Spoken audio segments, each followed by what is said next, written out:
한동안 예배에 출석을 잘 하셨던 우리 조정숙 집사님이 연락을 끊어버리고 잠적을 해버렸죠. 하도 오래돼서 제 기억에서 좀 가물가물해질 무렵 어제 새마을금고에서 만났는데요. 저는 이 마스크를 착용하였기 때문에 눈매만 보고 사람을 판단해야 되는데 아무리 봐도 집사님이 맞는 것 같아서 인사를 드렸더니 우리 집사님은 제가 "퍼머를 해서 못 알아보겠다." 그런 이야기를 하시는 겁니다. 저는 얼굴을 다 드러내 놓고 보여 드렸고 집사님은 제게 눈만 보여 주셨는데도 눈만 본 저는 알아보았고 또 제 얼굴 전체를 보신 우리 집사님은 "퍼머 때문에 못 알아보셨다." 이렇게 말씀을 하십니다. 이것은 아마 현재 출석은 하지 않지만 저 여기 가면 우리 조 집사님이 있을 텐데 늘 이런 생각이 제 안에 있었고 집사님은 집이랑 교회랑 멀어서 그런지 아니면 집사님이 어떤 생활이 노출되는 것이 싫은 건지 어느 날 갑자기 잠적을 해 버렸던 거죠.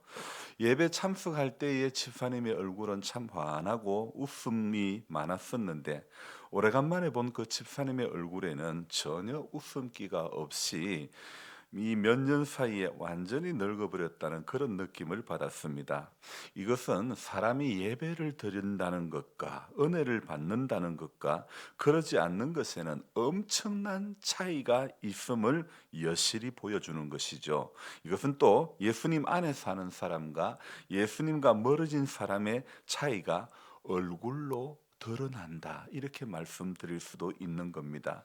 보통은 오래간만에 만나면 "진짜 반갑다. 어찌 지내시냐? 건강은 어떻냐?" 이렇게 묻기 마련인데 마치 이것은 전혀 몰랐던 사람처럼 서먹서먹해하는 모습이 현재의 영적인 상태를 다 보여주는 것 같았습니다.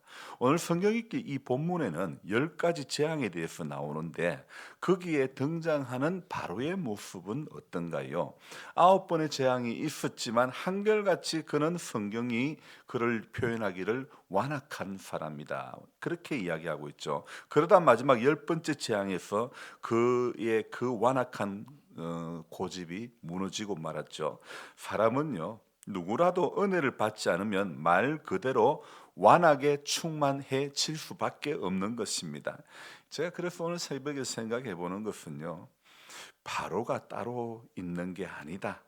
은혜 안에 머물면 바로 기질이 약해지는 것이고 은혜 밖에 살면 누구라도 바로 기질, 즉 완악함에 충만해질 수밖에 없다는 겁니다. 저 같으면 이 10가지 재앙이 아니라 첫 번째 피재앙이 임했을 때만 해도 섬뜩해 가지고 그냥 "야 가라, 가라." 보내줄 것 같은데 모세가 지팡이로 나일강을 쳤을 때에 그 강이 피로 변해버렸고 고기가 죽고 물에서 악취가 나고 애굽 온 땅에 피가 있으나 그렇지만은 바로가 애굽에 있는 요술사 보고도 "야 너들도 한번 해봐라니까." 이 애굽의 요술사도 피를 만드는 거예요. 피로 변하게 만드는 거예요. 그러니까 모세와 아론의 말을 전혀 듣지 않습니다. 그때 성경은 이 바로의 상황을 이렇게 이야기합니다. 7장 23절에 바로는 자기의 궁으로 돌아가고 이 피재앙에 대해서 관심을 하나도 가지지 않았다. 그렇게 이야기하고 있습니다. 두 번째 개구리 재앙 때도 애굽의 요술사들이 그대로 따라 애굽의 요술사들도 개구리 재앙을 잊게 만드는 거예요. 그래서 그러니 우리 요술사도 다 하는 건데 안 보내줍니다. 세 번째 재앙인 이 재앙부터는 애굽의 요술사들이 따라하지 못하고 그리고 이 재앙이 내려졌을 때 애굽의 요술사들이 한 말이 있습니다. 그때 뭐라고 말했냐면 "이것은 하나님의 권능입니다." 그렇게 이야기를 합니다. 그러면 그렇게까지 말했지만은 바로는 보내주지 않습니다. 바로 안에 있는 완악함은 모세와 아론의 말이 들리지 않습니다. 애굽의 요술사가 이것은 하나님의 권능이라고 말해도 들리지 않습니다. 파리떼가 가득해도 온 땅에 온역이 가득해도 악성 종기가 생겨도 우박이 내려도 도저히 안 듣는 것입니다. 성경은 그때마다 바로의 마음이 완악하여 완강하여 듣지 않았다고 말씀합니다. 안 그래도 이 양반은 지위가 있는 양반이라 들리겠습니까마는 그래도 피재앙 개구리 재앙을 지나 온 땅에 이가 가득했을 때를 한번 생각해 볼까요? 이게 뭐 가려워서 견딜 수가 없는 그런 상황이면 두 손 두 발 들 수 있지 않을까 생각되어지지만 우리 같은 경우 과거에 우리 한국 교회에서는 흔히 내가 방황하다가 두들겨 맞고 하나님 앞에 다시 나왔다는 이런 간증을 했던 것처럼 바로에게는 완악이 있었다면 우리는 방황과 똥꼬집으로 충만했었다라고 말씀드릴 수 있습니다. 이것은 지금도 마찬가지라는 겁니다. 방황과 제가 죄송합니다. 똥꼬집이라는 표현을 해서 이 고집을 벗어난 사람은 별로 안 된다는 것입니다. 그뿐 아니죠. 이 방황과 고집을 넘어서 우리들만이 가지고 있는 또 하나의 특징이 있지 않습니까? 내가 복음에 대해서 아주 충만한 그런 해석자라는 것입니다. 그러니 이게 얼마나 힘이 들었으면 바울 같은 사람이 나는 날마다 죽는다 이렇게까지 말했을까요? 그래서 바로뿐만 아니라 이 땅에 오고 오는 모든 사람들의 모습은요, 사실은 바로나 별반 차이가 없다는 것입니다.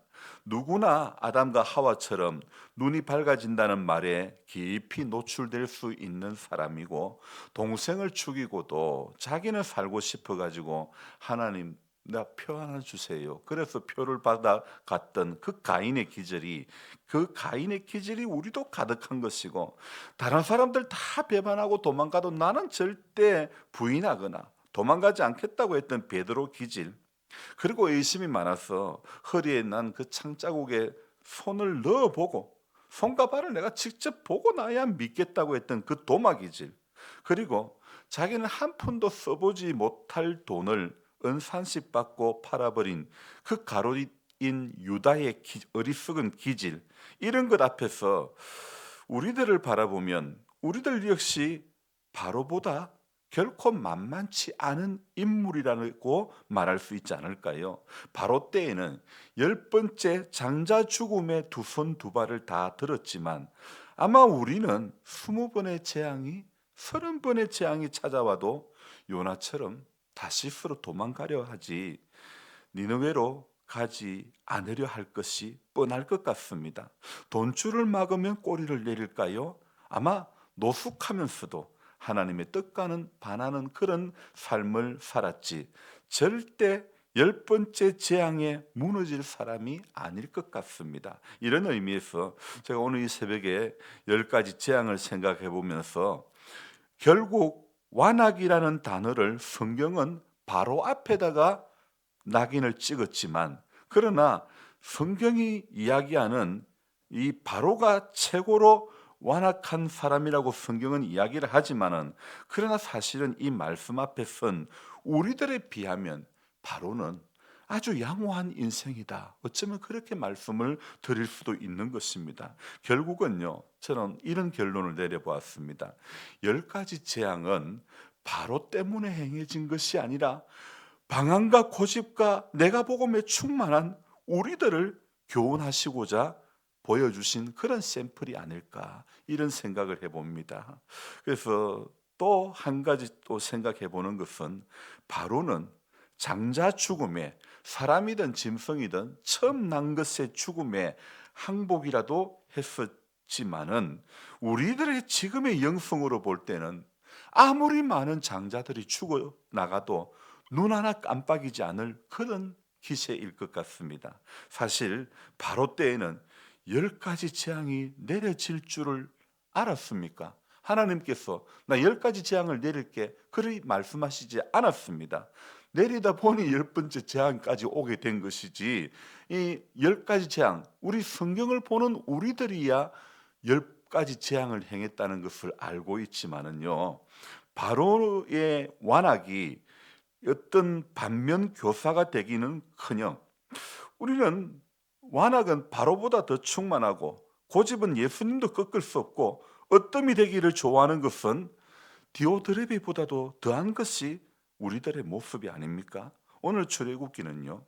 10가지 재앙에서 출발해서 완악한 바로를 보여주고 있지만 사실은 우리는 이 본문을 보면서 바로보다 더 완악한 우리를 고발하기 위함이 아닐까 이런 생각을 해보아야 될 것 같습니다. 또 우리는 그렇게 대단한 하나님이심을 말씀해 주셔도 모세가 했던 말이 우리에게는 충격입니다. 어떻게 말합니까?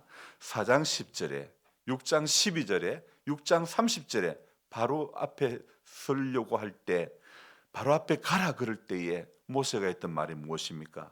나는 입이 둔한 사람입니다. 입이 둔한 사람입니다. 3번에 걸쳐 나는 입이 둔합니다. 이거 여러분 겸손입니까? 뭡니까? 이게 겸손 맞습니까? 저는요. 하나님의 말씀을 받고도 입이 둔한 자라고 말하는 것은요. 겸손이 아니라 불신이라고 말씀을 드리고 싶습니다. 하나님께서 말씀하셨으면 됩니다. 하지만 모세는 하나님께서 말씀하시고 약속하셨음에도 어떻게 합니까? 우리가 사흘 길쯤 가서 제사를 드리겠다. 그렇게 이야기합니다. 왜 그렇게 이야기합니까? 오늘 이 본문에 봅시다. 자, 27절에 우리가 사흘 길쯤 광야로 들어가서 우리 하나님 여호와께 제사를 드리되 우리에게 명령하신 대로 하려 하나이다. 그런데 그 이유가 무엇입니까? 26절을 봅시다. 26절에 보니까 다 읽어봅시다. 모세가 이르되 그리하면 부당하나이다. 우리가 우리 하나님 여호와께 제사를 드리는 것은 애굽 사람이 싫어하는 바인즉 우리가 만일 애굽 사람의 목전에서 제사를 드리면 그들이 그것을 미워하여 우리를 돌로 치지 아니하리이까. 자, 그러니까 저는 이게 뭡니까?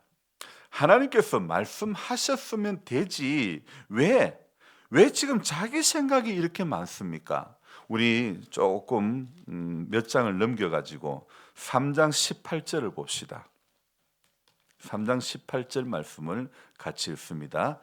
그들이 내 말을 들으리니 너는 그들의 장로들과 함께 애굽 왕에게 이르기를 히브리 사람의 하나님 여호와께서 우리에게 임하셨은즉 우리가 우리 하나님 여호와께 제사를 드리려 하오니 사흘 길쯤 광야로 가도록 허락하소서 하라. 그리고 그 다음 절 19절 내가 안오니 강한 손으로 치기 전에는 애굽 왕이 너희가 가도록 허락하지 아니하다가 내가 내 손을 들어 애굽 중에 여러 가지 이적으로 그 나라를 친 후에야 그가 너희를 보내리라. 자, 여기에 3장 18절 이후에 이런 말씀이 있습니까? 어떤 말씀? 애굽 사람의 목전에서 제사를 드리면 그들이 그것을 미워하여 우리를 돌로 치지 아니하리이까. 오늘 이 8장 26절의 말씀이 3장에 있습니까? 없습니까? 전혀 없습니다. 가서 사흘 길 가서 거기서 제사를 드리라고 되어 있지 거기에 자기 생각이 있습니까? 거기에 어떤 이 지금 모세가 이야기하는 것처럼 애굽 사람의 목전에서 우리 그런 짓 하면 애굽 사람들이 우리를 미워해 가지고 우리를 돌로 치지 않겠습니까? 이거요. 이게 자기 생각 아닙니까? 성경에 나오는 대로 해석을 하고 순종을 해야 되지 않습니까?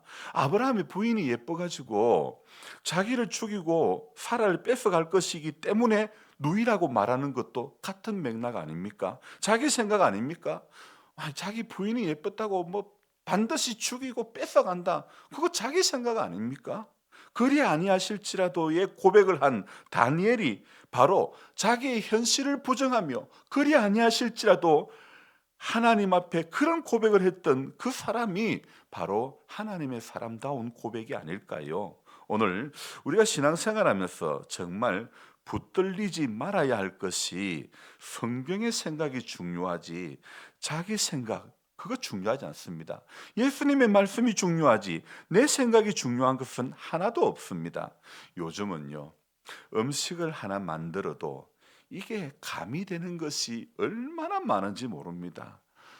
뭐 연두하세요, 뭐 MSG 뭐 이런 것들이 얼마나 많은지 모릅니다. 그런데 제가 지금까지 살면서 음식을 먹어본 것 중에서 예전에 할머니께서 만들어 주신 그 된장이 별로 아무것도 가미되지 않았던 그 된장이, 그 순수하고 토박한 된장이 훨씬 더 맛이 있었다는 것입니다.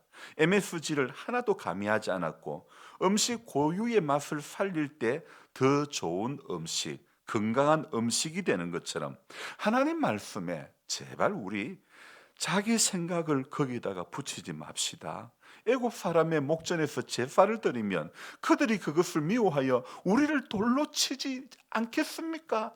이런 생각에 붙들리면 안 된다는 겁니다. 아무리 부인이 예뻐도 믿음의 사람 아브라함이 믿음으로 가는데 하나님이 지켜주시지 않겠습니까? 부인이 예쁘다고 날 죽일 게 뻔할 거야. 이거 자기 생각이라는 겁니다. 여러분, 성경 앞에 선 사람은, 예배를 드리는 사람은 내 생각을 자꾸, 기도를 하는 사람은 내 생각을 꺾는 작업을 해야 된다는 것입니다. 그래서 하나님 말씀에 가감하지 말고 자기 생각을 버리고 기록한 말씀 그대로 순종하는 신앙이 진짜 신앙이라는 사실을 오늘 기억하시고, 여러분, 저와 여러분들이 이날도 미리 내 생각으로, 미리 되어지지 않을 일조차도 미리 내 생각으로 염려하고 근심하는 그런 어리석은 그런 신앙이 되면 안 된다는 겁니다.